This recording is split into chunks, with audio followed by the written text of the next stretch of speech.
Real quick story of my boat. Before I can tell you the full story of my boat, you have to understand one thing. I was addicted to quaaludes, my drug of choice, right? So it was really quaaludes that fueled this incident where I took my 170-foot yacht, which had a plane on it and a helicopter. I took it out into a storm to see if it would float in a storm, okay? But there's a reason why I took the boat out into the storm. Let me explain to you. Write this down. There are 4 phases of a quaalude high. Phase number 1, the tingle phase. This is after you take about 12 minutes later, your fingertips start to tingle. It feels really fucking good. It's like ultimate euphoria, right? Thank God they're illegal. You can't find them anywhere, okay? Second phase is called the slur phase. The slur phase means you start to speak and you start slurring your words, but you think you sound great. You're like, I love you. And everyone's like, what the fuck do you say? I love you. Along with the slur phase, you get something called phonitis. That means if you're in a house with a phone, you will call everyone you know and tell them that you love them. So my ex-wife, the Dutch, used to go around and unplug the phones in the house when I was high because I'd be calling people up, sounding like an idiot, and I was I was done. Why the fucking phone's broken, all right? Phase 3 is called the drool phase. This is when you walk around with drool coming out of the side of your mouth, but you don't give a shit. And you think it's just great. You're like, why doesn't everyone want to drool? It feels really good. It's like being a baby again, right? And then the last phase is called unconsciousness. And this is the point when you cross over and you pass out. And my wife was, the Duchess and I were not together for many years, but she was a top-notch enabler. And what she would do is when she saw me entering in the unconsciousness phase, if we were out at a restaurant, it usually happened in a restaurant. And what she'd do is, as my head would start to bob, she'd take the bread and she'd put it in front of me. So I hit bread and have a bread pillow for me. So I'd fall asleep in French bread versus hitting the soup and drowning in a bowl of soup, which I had done once before. And here's where the problem starts. Problem starts, there's also a 5th phase that doesn't really happen that often. And it's called the movement phase. And the movement phase only happens on certain occurrences, typically when you mix quaaludes with an upper, okay? Because quaaludes are a downer, so I mix them with an upper, like a cocaine or something like, I was always mixing and matching, trying to be a really, responsible drug addict, okay? And when you're in the movement phase it's the drug-induced equivalent of having ants in your pants. You can't sit still. You have to move. I had this yacht, 170-foot yacht, and I hated the fucking thing. Okay, it was expensive as hell, and it drove me crazy, and I almost felt obligated to go on the boat on every vacation because it was so expensive. I didn't want to go on a boat sometimes, but I had to go. Meanwhile, I had a crew of 12, and I had a captain who was as crazy as me, who flew the chopper and the plane. Okay, he was a total action junkie, but a great guy. I loved the guy. He was a great guy. So we had this grand plan. Let's take the boat over to Europe. We'll sail it over to Europe, right? It's a motor yacht. And we'll charter it out to all the movie stars. I had Tom Cruise chartering the boat, John Travolta, Dustin Hoffman, Cher. So it was over at the Cannes Film Festival that year, and Cher had chartered the boat, and Dustin Hoffman was on there. Then we took the boat down to Rome, and the plan was that I was going to fly to Rome with my family and with my wife and 3 other couples, and we take the boat around Italian Riviera and the French Riviera, right? So the boat made its way down to Rome, and I had a private jet, a G2B back then, right? And I was sharing it with another person, so they already had the jet somewhere else. So here was what we did. We decided we'd fly commercial, first class, down to Italy, and then we'd fly private home. So we go to the airport, and I have my driver from George, okay, who didn't say a fucking word. That's what he's a fucking mute, the guy. So George drives us to the airport. He loads all our bags on. We get on the plane, and I start going into high gear, of course. I wasn't very concerned with customs back then, so we had, drugs in every pocket in this way now, right? And I'm getting high as a kite on the plane, and the Duchess is already pissed at me because she was always pissed at me, right? Understandably so, all right?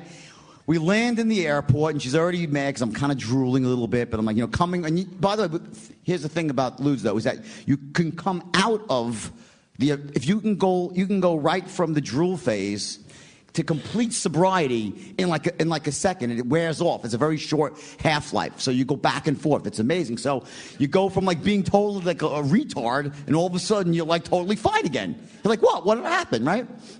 Freak people out. At the tail end of before I got sober, it's 13 years ago, I got sober, right? But I used to go to meetings with bankers, right? And I'd be drooling and bobbing. They didn't, because I had the money. They're like, yeah, great, John, no fucking problem. I'm like, what happened? Where am I, right? So anyway, so we land in Rome, okay? The bags come off the carousel, and George, the driver, forgot to put the Duchess's bags on the plane. So she had no luggage, and she was freaking out, okay? So I'm like, honey, no, it's fine. Remember that American Express commercial? We're going to go fucking buy all new clothes. And she's like, all right, that's not so terrible. So we go into Rome. I buy her $100,000 worth of new clothes with the American Express card, right? I was running up, the average bill was $500,000 a month. That like I could go charge $100,000. They wouldn't even call for my mother's maiden name. Anything got approved because they knew I was just nuts, right? So we get into this van, which is like this kind of limo van. We're going to the harbor where the boat is, Porto Vallarta. And as we go down the hill, the first person to notice something is this girl, Ophelia. Why are there, where are the white caps in the harbor? And we all turn our heads at once.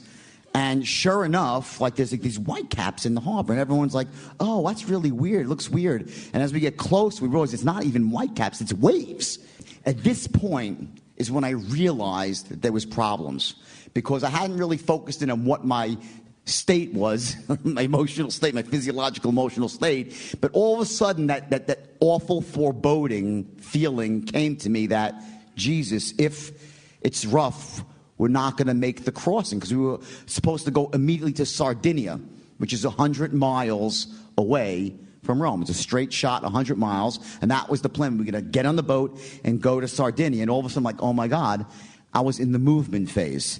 And the thought of getting on the boat and having to sit still was like, I can't do it. It's unbearable thought. When you're in the movement phase, you have to be moving around and going somewhere, and you can't sit still, right? So I'm like, getting nervous now, and I'm realizing there's a problem brewing, right? And as soon as we get off the boat, the Duchess just runs off. She runs up to Captain Mark. She goes, Captain Mark, can we make the crossing? Looks really rough.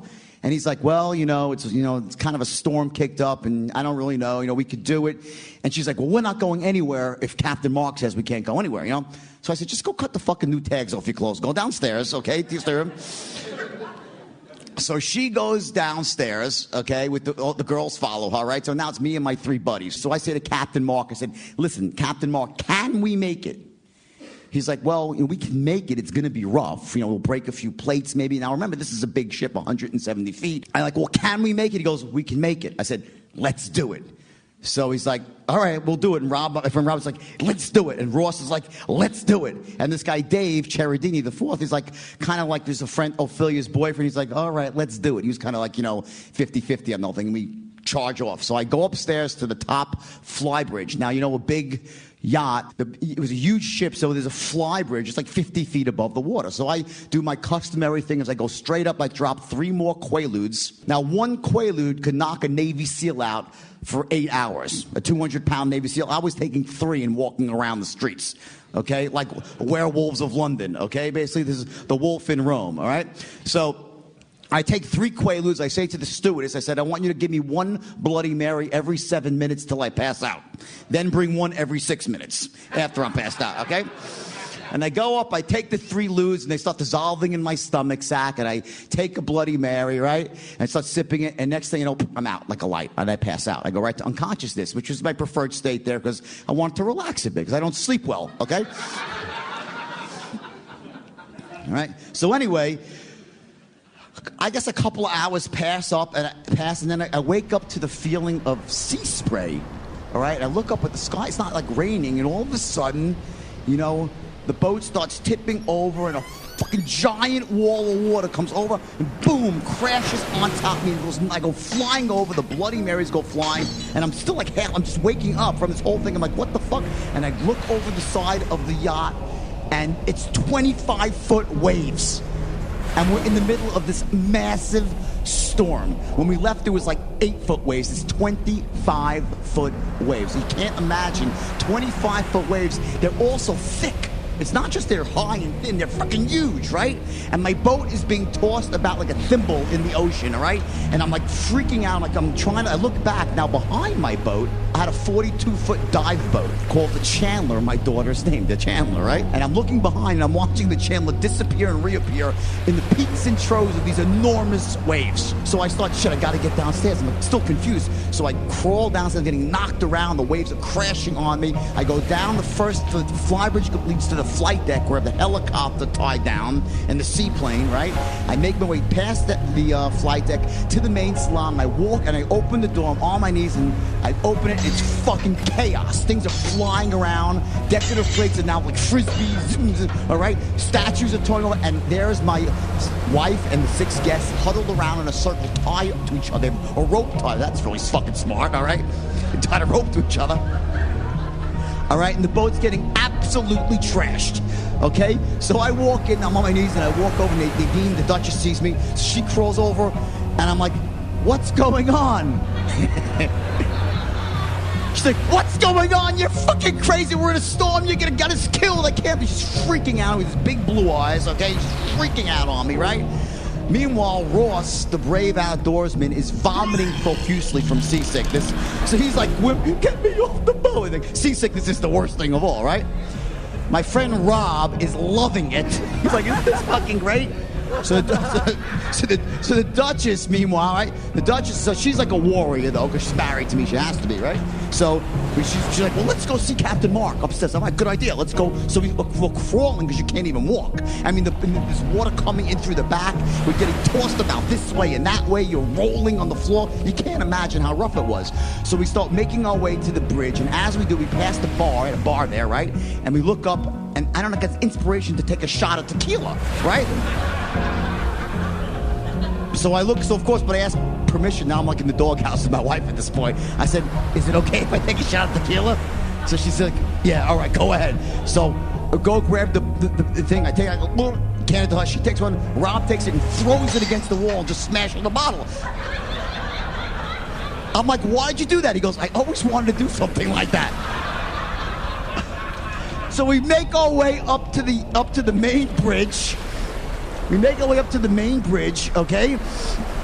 And it's freaking chaos, okay? The captain is sitting there behind the wheel. The water's smashing against the front windshield of the boat, okay? These little wipers are doing nothing, going back and forth. You can't even match, right? And he's trying to time this. He's gunning the throttle forward to try to time the waves because we're getting buried. There's 3 stewardesses on a bench crying, hysterical crying there. The mates are holding on for dear life. I have engineers downstairs trying to bail the bilge pumps going to bail out of flooding, okay?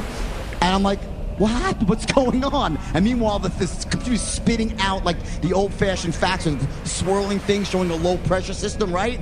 The radio's crackling away, and the captain's like, it's only getting worse. It's a freak storm pop-up. It's a force 8 gale. Okay, it's like just short of a hurricane, basically. And it's a freak storm. He goes, yeah, this shit happens in the Adriatic. I'm like, now you fucking tell me? So we're there for like 15 minutes. We're getting banged around. And to me, there was only one logical thing to say. I turned to Rob and said, do you have the Coke? He's like, right here. I said, let's go do some hits. We go in the bathroom. The Dutch is like, what the fuck is wrong with you guys? We take a couple of blasts of Coke. We go back now into the thing. We're sitting there hanging on. We're trying to, you're getting your sea legs, right? And all of a sudden, for like 40 minutes of this, the captain says, fuck, rogue wave. We're like, what's a rogue wave? We look around. We're like, all at once, rogue wave, and this 60-foot wall of water comes at us. So the captain guns the throttle forward. We started rising up the face like the perfect storm, like the movie of the road. We're going up and up, and I said, we're not gonna make it. All of a sudden, crash down on the fucking boat. It's a 170-foot boat. It flips over. There's a 360 overside. We pop back up like half on our side, okay? And it was like lights out. It was like, it goes dark, right? And then all of a sudden, we like get our bearings. We stand back up. He's like, is everyone okay? We're like, yeah, we think we're okay.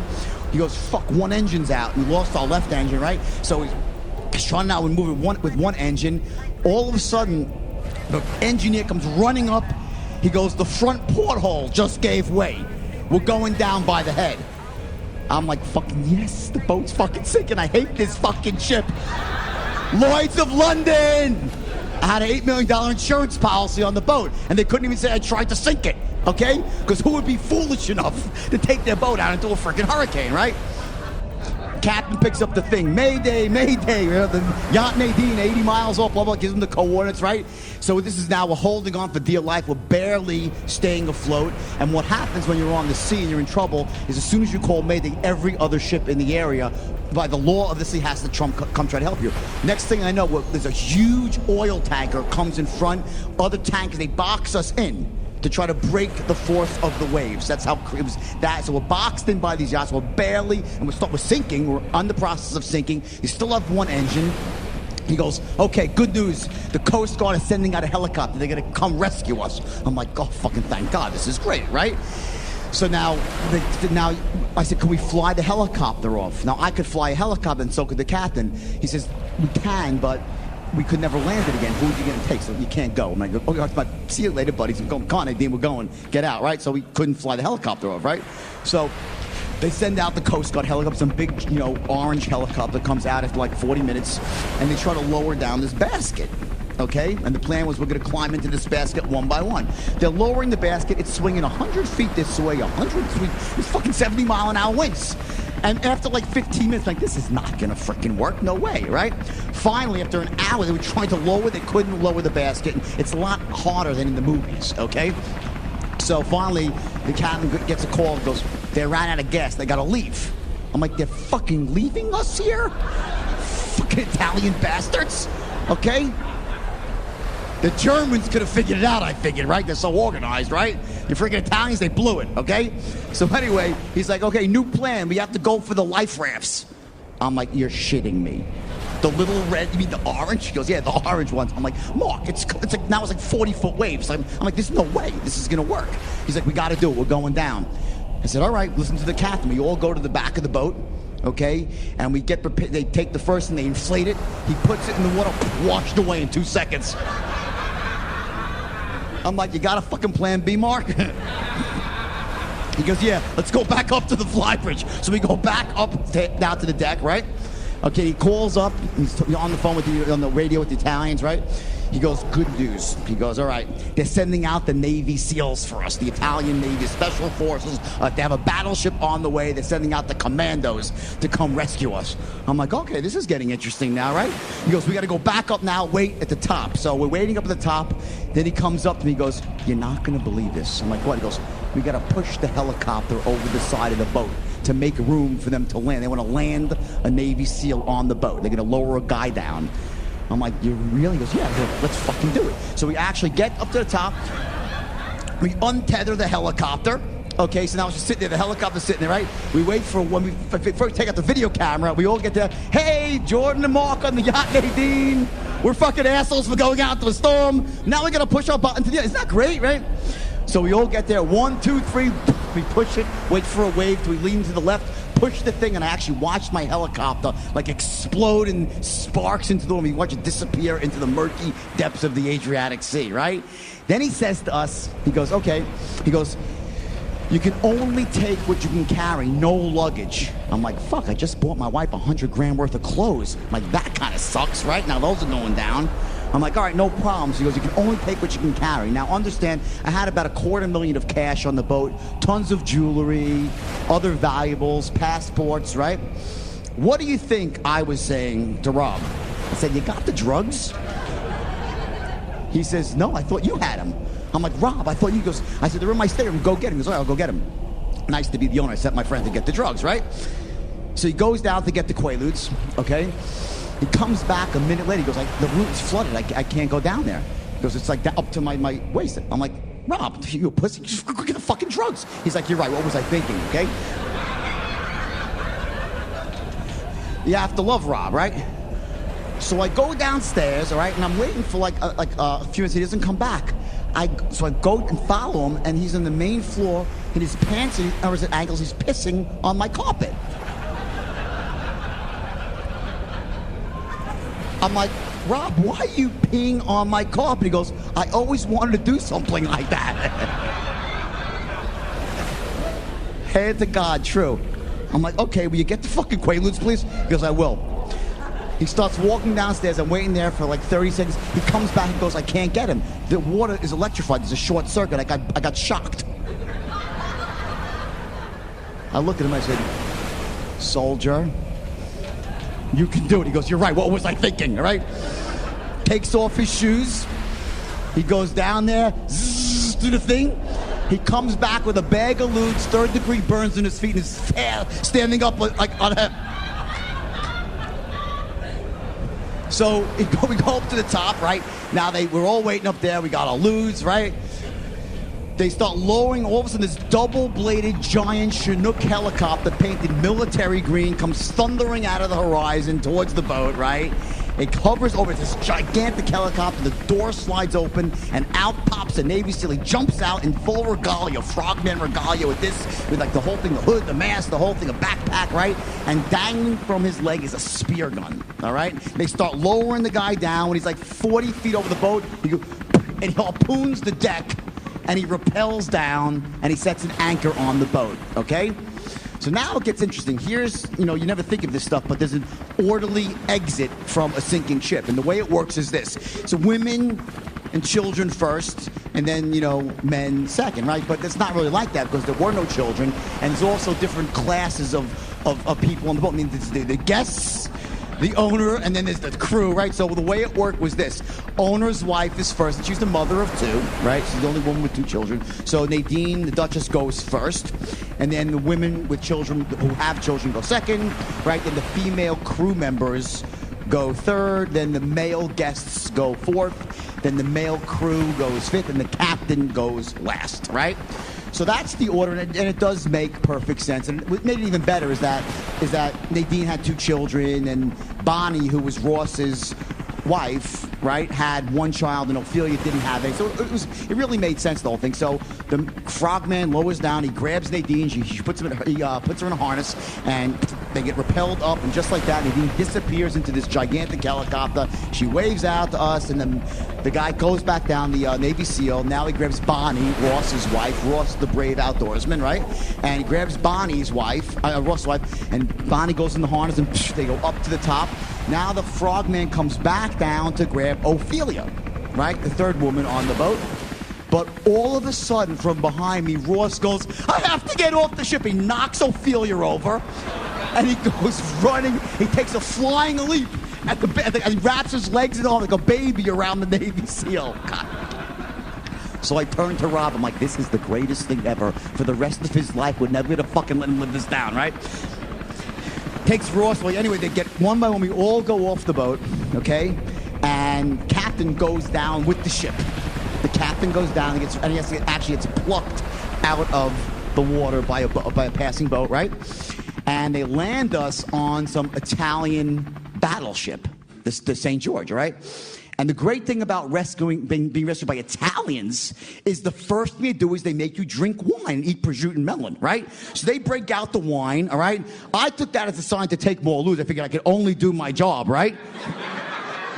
So I dropped 3 more quaaludes now, and like I said, we're dancing on the deck with the Italian Navy, right? All of a sudden, the lewds get the best of me again, and I start passing out, and the captain's like, what the fuck happened to you, right? And they start carrying me to the infirmary, okay?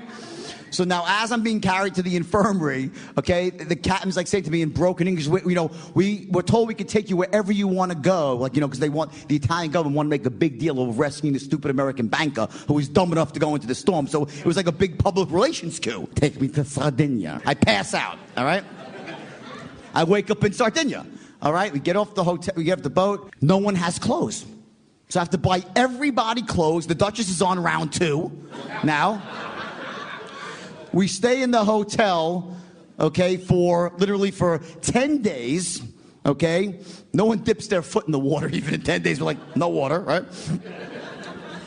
So now my private jet was in France, was in Orly Airport in France, and it was going to fly to meet us the next morning. And I bought everyone clothes and everyone watches. I was so happy to get rid of this boat. It was a fucking albatross, a floating albatross around my neck, right? So I said, hey, I got this great idea. I said, instead of paying customs and all this stuff we bought, why don't we just box it all up and ship it back DHL? This way we can just walk. We're getting on our private jet tomorrow morning. We need just underwear and a toothbrush. We're done. Everyone's like, oh, good idea. So we all box our stuff up. Next morning, we wake up. I check out of the hotel. Bill $700,000. Not too bad. Okay? Little hickey there. Okay? We get to the airport now. My jet's not there. I'm like, what the fuck is going on now? And the worst part was the drugs were gone. So there's no reason to be in Italy anymore. Okay? And my jet is not there. And I'm getting really pissed off, right? So, pacing around after like an hour, and I'm just waiting for my plane. All of a sudden, believe it or not, a little midget comes scampering up to me, an Italian midget, okay? And he comes scampering. He goes like, Mr. Belfort? I'm like, yeah? I like the guy because he's shorter than me, right? I'm like, he says, plane crash. I'm like, what? He goes, a plane crash. I'm like, get the fuck out of here. Within 10 days, I lost my yacht and my plane, okay? The plane was taking off out of Orly Airport. Seagulls flew in the engine. Down went the plane, okay? The pilots lived, okay? Thank God. But we're stuck again. I'm so pissed. No one speaks English in Sardinia. I'm like, I got to get the fuck out of this country. I don't care. I got to where they speak English. I just can't take it anymore, right? We tried to get a flight, to home, but we couldn't get to Rome as possible. I said, let's just go to England. I was doing a lot of business in England. Okay, we catch a charter flight to England. We end up in the wrong airport in Gatwick. So it's 4.5 hours, like outside of London. We have to take on the tube to London. Now, I was doing a lot of business in London. I always stayed at the Dorchester Hotel, great hotel, right? I said, let's just go there. There'll be rooms, or they'll take care of us. So we get in one of those black cabs, right? And we were crammed into this, big black taxi, right? And as we get closer to Hyde Park, which is their Central Park there, right? It's insanely crowded. Like wall-to-wall people. I'm like, wow, is it Wimbledon or something? What's going on, right? Insane. We get closer, you can't even fucking move. So I say to the kid, I said, excuse me, what's going on? So he goes, oh, governor. He calls me governor. I don't know what the fuck that means, right? He goes, oh, governor. He goes, we're having our Woodstock celebration. There's 700,000 people in Hyde Park. I hope you have a hotel reservation. I'm like, don't fucking even tell me this. It was Eric Clapton, Alanis Morissette, and The Who, among others, were playing in Hyde Park, and every hotel room in London was booked solid, okay? For the first time since World War II, basically. We go there, right? I say to the guy, listen, Mr. Belfort was so sorry. We don't have one room. He goes, but please, go into the lounge. We'll give you some tea and crumpets. I'm like, tea and fucking crumpets? Do you understand what I've been through, right? Anyway, so we're there. Finally, they found us a room in another hotel. It was in the Ritz, and it was overlooking Hyde Park. It was either Ritz-Carlton, I forgot which. I think it was Ritz-Carlton, right? And we get in the room, the presidential suite, and we're watching the concert from out of our window.